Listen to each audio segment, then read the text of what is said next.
बच्चों, पिछले वीडियो में हम लोग संज्ञा, उसके भेद, लिंग, वचन और कारक को पढ़ा। अब आज के इस वीडियो में हम संज्ञा पदों का किस तरीके से परिचय लिखते हैं उसी को अभ्यास के द्वारा जानेंगे। तो आइए चलते हैं, कुछ पदों का अभ्यास करते हैं। हाँ, तो आइए पहला उदाहरण देखते हैं। इसमें सबसे पहले हमें किसी वाक्य में जब हम संज्ञा पद को पढ़े हैं, अभी हम सर्वनाम, विशेषण, क्रिया और अव्यय को नहीं पढ़े हैं, तो संज्ञा पदों का परिचय सीखेंगे और करेंगे किस तरीके से किया जाता है। तो पहले वाक्य में ये ढूंढना है संज्ञा क्या है। अब बहन भाई को राखी बांध रही है, तो यहाँ बहन एक संज्ञा है, बहन, दूसरा भाई, राखी, ये सब नाम है, जितने नाम सूचक, और बांध रही है, बांधना एक काम होना, कार्य होना, तो ये संज्ञा नहीं है, क्रिया।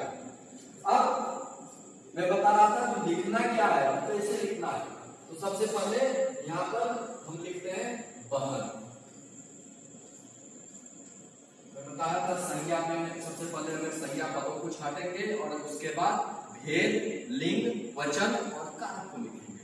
तो भेद बहन है तो पूरे बहन समुदाय जाति का बोध हो रहा है, तो ये लिखेंगे जातिवाचक संज्ञा।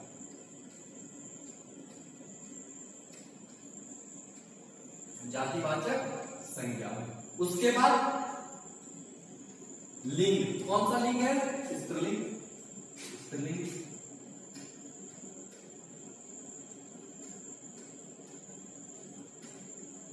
फिर वचन, कौन सा वचन है? एक वचन। कौन सा वचन है? एक वचन। तो यहां पर लिखेंगे एक वचन। फिर कारक। कारक कौन सा है, कैसे जानेंगे? अब यहां पर अभी तक हम लोगों ने जो कारक पढ़ा था उसमें कुछ विभक्ति चिन्ह भी बताया था, परसर्ग जिसे कहते हैं। तो उस परसर्ग में यहां पर तो बहन के साथ कोई भी परसर्ग नहीं लगा है, तो हम विचार करेंगे कारक के भेद पे। तो सबसे पहले कर्ता कारक आता है, तो कर्ता के साथ ने परसर्ग आता है, और कहीं भी अगर ने परसर्ग ना आए और कर्ता कारक की संभावना होती है तो वहां पर हम प्रश्न करते हैं कौन, और जो कुछ भी उत्तर आता है वो कर्ता कारक होता है। जैसे बहन भाई को राखी बांध रही है, कर्ता कारक का अर्थ ही होता है करने वाला, जो काम करे। तो कौन? तो बहन। सुरेश विद्यालय जाता है, कौन? तो सुरेश। सुरेश हो गया कर्ता कारक। तो जहां पर कहीं पर भी ने का विभक्ति होगा, ने परसर्ग का प्रयोग होगा, वहां कर्ता कारक होगा। और अगर परसर्ग का प्रयोग नहीं होगा और हम कौन पूछ रहे हैं और उसका उत्तर आ जाएगा तो कर्ता कारक। यहाँ बहन क्या हो जाए? कर्ता कारक। तो यहाँ पर आगे कर्ता कारक। इतना ये चार चीज लिखना। सेकंड है भाई, बहन भाई को राखी बांध रही है, भाई लिखेंगे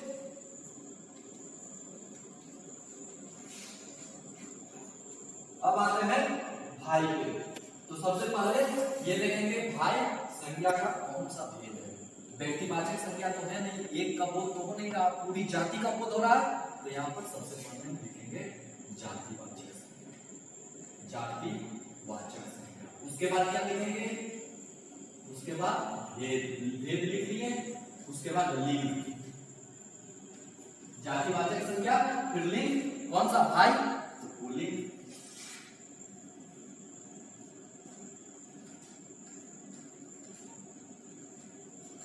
फिर एक वचन,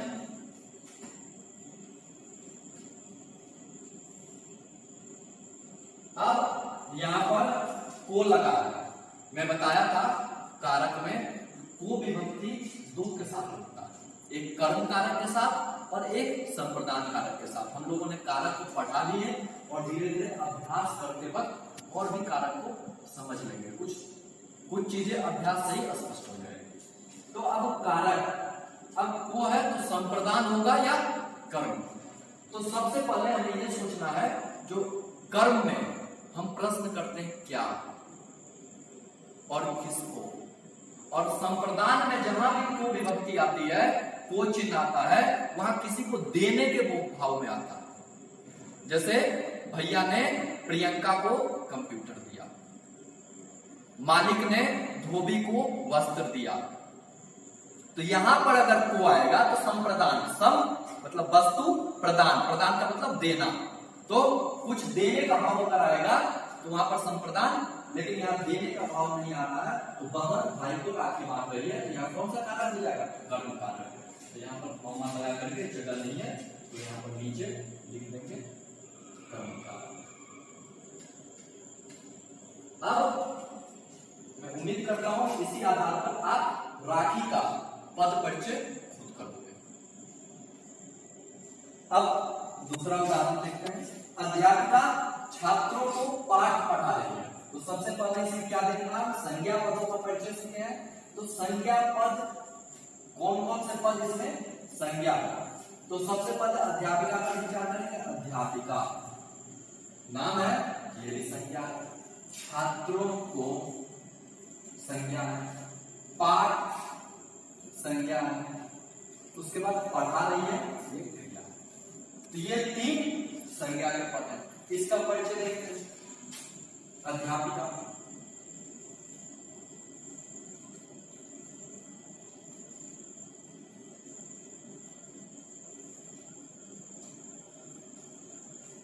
कौन सी संज्ञा है, जातिवाचक संज्ञा। यहां पर हम लिखेंगे जातिवाचक संज्ञा। आप लोग साथ में हमसे पहले सोच सकते हो, कर सकते हो, खुद से सोचो और उसके बाद मैं लिखूंगा। अगर आपको आ रहा है, सही सोचते रहो, इसका मतलब हम लोगों के द्वारा अच्छे से सीखा गया। जातिवाचक संज्ञा। फिर क्या लिखेंगे, भेद तो हो गया, फिर लिंग। अध्यापिका स्त्रीलिंग, तो स्त्रीलिंग।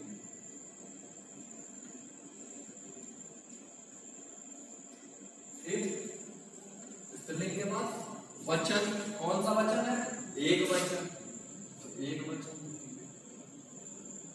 कारक कौन सा है, मैं बताया था, कर्ता कारक, जो काम कर रहा हो उसे कर्ता कारक। और जहां पर विभक्ति नहीं हो और प्रश्न पूछते कौन, और अगर उत्तर आ जा रहा है तो कर्ता कारक होगा हमेशा।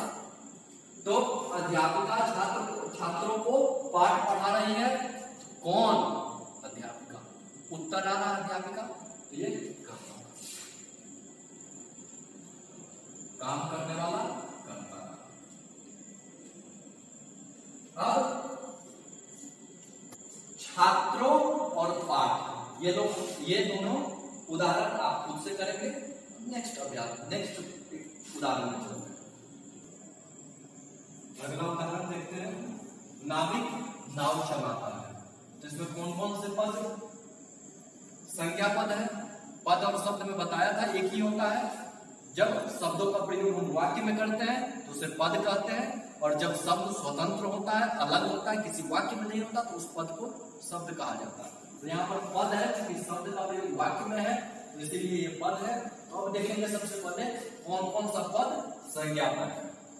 तो अब नाविक, चूंकि नाम है तो ये भी नाविक भी संज्ञा है, नाव भी संज्ञा है, और चलाता है क्रिया, चलाना क्रिया है। तब नाविक शब्द का, नाविक किस तरीके से परिचय प्राप्त करेंगे, नाविक, और नाविक संज्ञा है, नाम है, तो कौन सा संज्ञा है, पूरे नाविक जाति का बोध हो रहा है, तो जातिवाचक संज्ञा,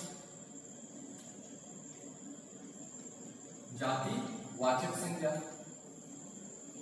उसके बाद आप लोग खुद से भी सोच सकते हो, संज्ञा के बाद भेद के बाद लिंग, कौन सा, पुल्लिंग।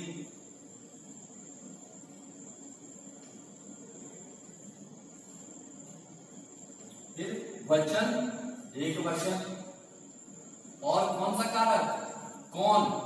जैसे ही हम प्रश्न करते हैं कौन, तो उत्तर आ रहा है नाविक। कौन चलाता, काम करने वाला कौन है, नाविक, तो कर्ता कारक। अब आगे का एग्जाम्पल देखिए, नाव। तो नाविक की जगह पर अगर नाव लिखते हैं तो संज्ञा कौन सा है, नाव भी जातिवाचक संज्ञा है। अब देखते हैं नाव भी जातिवाचक संज्ञा है। तो यहां लिखेंगे सबसे पहले जातिवाचक संज्ञा। जातिवाचक संज्ञा। उसके बाद लिंग, कौन सा लिंग? Noun, pulling. पुल्लिंग। वचन, एक वचन। फिर कारक। अब यहां पर भी थोड़ा सा कारक में कंफ्यूजन है। नाविक नाव चलाता, तो नाव में कारक कौन सा होगा, क्योंकि इसमें तो विभक्ति नहीं है। और जब मैं प्रश्न करता हूं कौन, तो उत्तर आता है नाविक, तो इसका मतलब कर्ता कारक नहीं है। अब हम कर्म कारक में विचार करते हैं, कारक ही दूसरे पे। तो कर्म कारक में या तो विभक्ति आती है को, नहीं तो हम प्रश्न करते हैं किसको या क्या। तो यहां पर अगर हम क्या प्रश्न कर रहे हैं, नाविक नाव चलाता है, क्रिया का फल किस पे पड़ रहा है? नाव पर। कर्म की परिभाषा में मैंने बताया था, तो क्रिया का फल, क्रिया जो कुछ भी व्यापार हो रहा है उसका फल जिस पर पड़ रहा है वो कर्म कारक होता है। तो नाव यहां पर क्या हो जाएगा? कर्म कारक। यानी क्या आगे? कर्म। यानी ये चार चीज लिखते हैं, संज्ञा में भी और सर्वनाम में भी। तो हम इसके बाद कुछ अभ्यास के बाद सर्वनाम पढ़ेंगे नेक्स्ट वीडियो में, उसके बाद कुछ अभ्यास करेंगे और फिर धीरे धीरे इसी तरीके से पद परिचय आगे बढ़ेंगे। अब यहाँ पर मैं कुछ उदाहरण लिखा हूं, इसका आप लोग खुद से अभ्यास करेंगे। सबसे पहले जैसे बंटी विद्यालय जाता है, तो इसमें देखना क्या है? संज्ञा क्या, कौन कौन से पद है। जैसे बंटी नाम है तो ये संज्ञा हो गया, विद्यालय संज्ञा हो गया, बंटी संज्ञा है, विद्यालय संज्ञा। उनका पद परिचय किस तरीके से लिखेंगे? भेद लिखेंगे, फिर लिंग लिखेंगे, फिर वचन लिखेंगे और कारक लिखेंगे। और कहीं पर भी जितना कुछ भी हमने बताया है उसमें कहीं भी डाउट हो तो इसके लिए अलग से क्लास चलेगा, और आप लोग कमेंट के माध्यम से या अन्य माध्यम से एक डाउट का अलग से क्लास चलेगा किसी वीडियो में, नेक्स्ट वीडियो में, उसमें हम लोग डाउट क्लियर करेंगे। गर्मी के कारण विशाल का गला सूख गया। अब इसमें नाम है, के कारण तो कोई नाम नहीं है, विशाल नाम है, गला नाम है, सूखना एक क्रिया है। तो अब इसमें किस पदों का परिचय देना है? इसका, विशाल का, गला का। मीरा वहां 5वीं कक्षा में पढ़ती थी, मीरा कक्षा, ये पद है, संज्ञा पद है, तो इनका पद परिचय लिखना है। धीरे धीरे इसका अभ्यास करेंगे और अगला जो सर्वनाम है वो नेक्स्ट वीडियो में उसमें सर्वनाम पे चर्चा करेंगे। फिर धीरे धीरे पद परिचय को आगे बढ़ाएंगे।